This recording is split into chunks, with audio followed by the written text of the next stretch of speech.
Now updates of efforts to change troubled U.S. school systems. The NewsHour special correspondent for education, John Marrow, has been tracking changes in the public schools of New Orleans and Washington, D.C., two cities that are being watched nationally. We begin in New Orleans tonight. John looks at alternative schools for students with behavior and academic problems.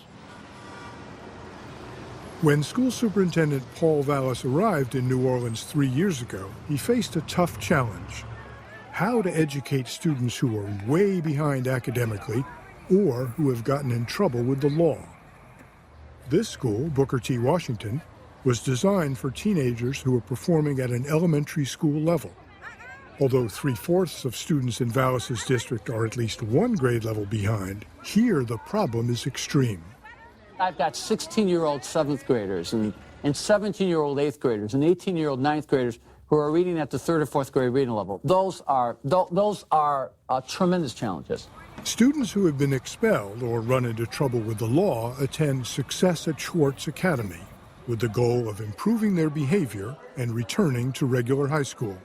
We have students who have violated the zero tolerance policy, who pose a physical danger to other students, kids who are too violent and too disruptive to be kept in the traditional school environment. You're taking a quiz. Bring me your quiz. No, bring me. From day one, discipline at both schools became the main concern.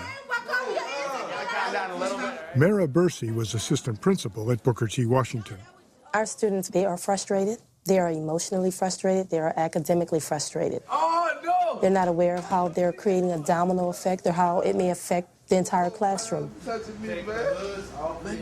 Halfway through his first year, Vallas turned to an approach he'd used before as superintendent in Philadelphia.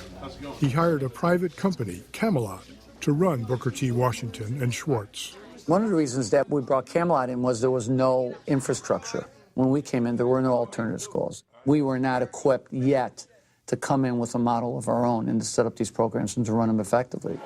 Camelot established a rigid code of behavior. Where are you supposed to be? Students had to walk through the halls with their hands behind their backs. Those who acted out were removed from class and placed in-school suspension. For right now, you don't even need to copy this last sentence. According to math teacher Luke Stratner and others, the approach backfired. There was big fights going on every day, and so there was so much chaos that the Camelot guys, we were all trying to control the chaos, but it wasn't really working. Just over a year later, Vallas chose not to renew Camelot's contract at either school. Did you fire Camelot? No. We contracted them only for a single year. I mean, the game plan was to bring them in, to get programs set up so that we wouldn't have these kids on the street, and then to bring the programs in-house. So that was always part of the plan. Bringing in Camelot was a mistake or not? No, it wasn't a mistake at all. Given the fact that nothing existed, I believe that they did an adequate job. In fact, maybe even a more than adequate job. This year, Paul Vallas took back control of his alternative schools, and he's moved fast. Who else? You've been in trouble? Introducing a host of strategies designed to reach beyond the classroom and address the deeper roots of student problems. Who here believes, if you believe you would shoot somebody if you got in a fight with them, let me see your hand. Raise your hand. I got jumped. It was the first time I ever got jumped.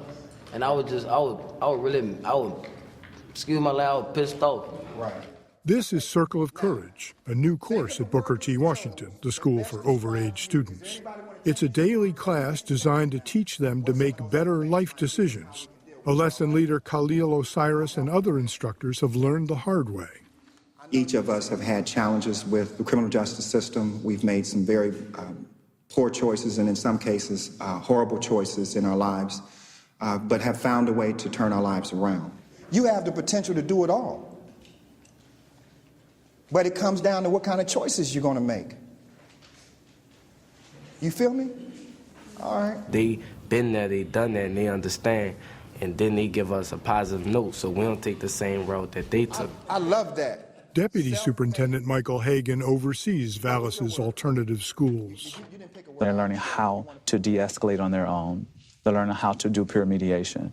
They're learning that there are opportunities where you are going to be on the outside world, where you're going to have to make a choice. Do you want to do something that's a poor decision, or do you want to make the best decision?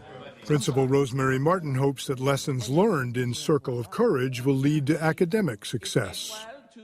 A lot of them put up walls, and we've had to chisel away at those walls so that we can get into their minds, so that they have a mindset of wanting to be taught, wanting to achieve, wanting to learn, even though they may be 3 and 4 grades below or behind their age level.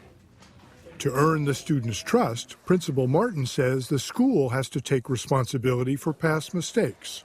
Many students are victims of a system that promoted them year after year in spite of their poor performance. Suppose a kid says, hey, how come they didn't teach me to read?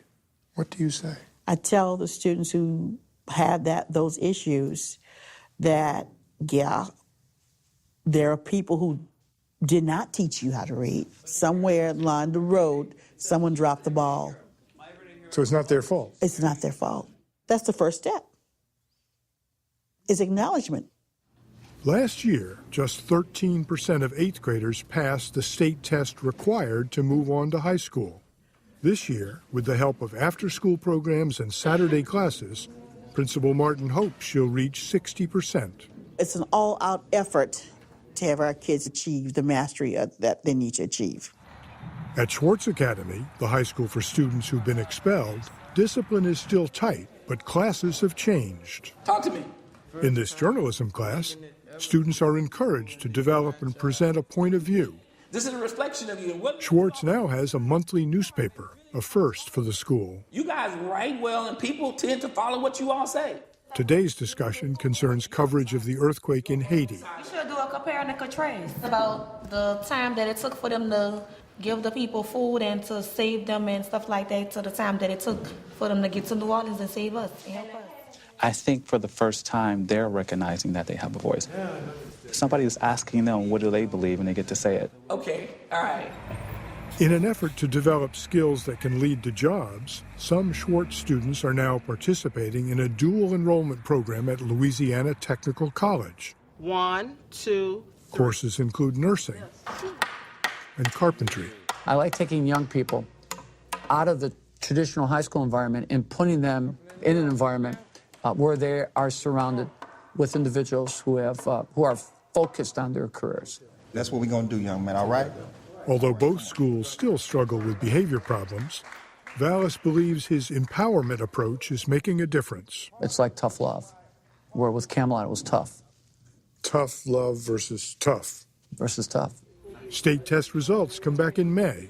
Vallis will be watching for those scores and other indicators as well. We'll measure success by whether or not their behavior improves, by whether or not they become focused, by whether or not they begin to act responsibly. We'll be able to tell whether or not they're having a positive impact. Already, some students are voting with their feet. At Schwartz, students are meant to transfer back to traditional high schools. Some are choosing to stay. Meanwhile, at Washington, D.C., the other school system that John Merrow has been following, Chancellor Michelle Rhee and the Teachers Union reached an agreement on a contract yesterday. Rhee lost her push to get teachers to give up tenure in exchange for higher pay, but teachers will get performance-based bonuses if their students do better academically. And Rhee and the principals will have more latitude to choose which teachers to keep if schools are closed or budgets are cut. She explained her support for the agreement at a joint news conference today. Everything is driven by performance for children. So if you look at the way that teachers will be compensated now, that will largely be driven by whether or not you are performing and delivering results for children. So we're moving away from the lockstep pay structure and to a new performance pay structure.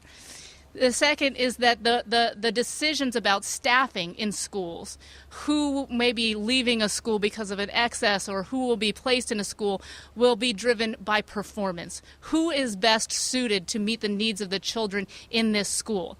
So instead of being driven by seniority, we're driving those decisions by performance. Union leaders said they were pleased as well. They won a 21% salary increase over 5 years and professional development for teachers. Randy Weingarten is the president of the American Federation of Teachers, which is the national parent organization of the Washington Union. She spoke at the news conference as well. We may have had different views about how to change schools, but let there be no doubt, both sides wanted change. The status quo was not working for anyone, not for teachers, not for administrators, especially not for kids. And so what the new agreement has done is to create an environment of high expectations for our kids and give teachers the tools they need to excel in the classroom. The local union membership and the city council must still ratify the deal.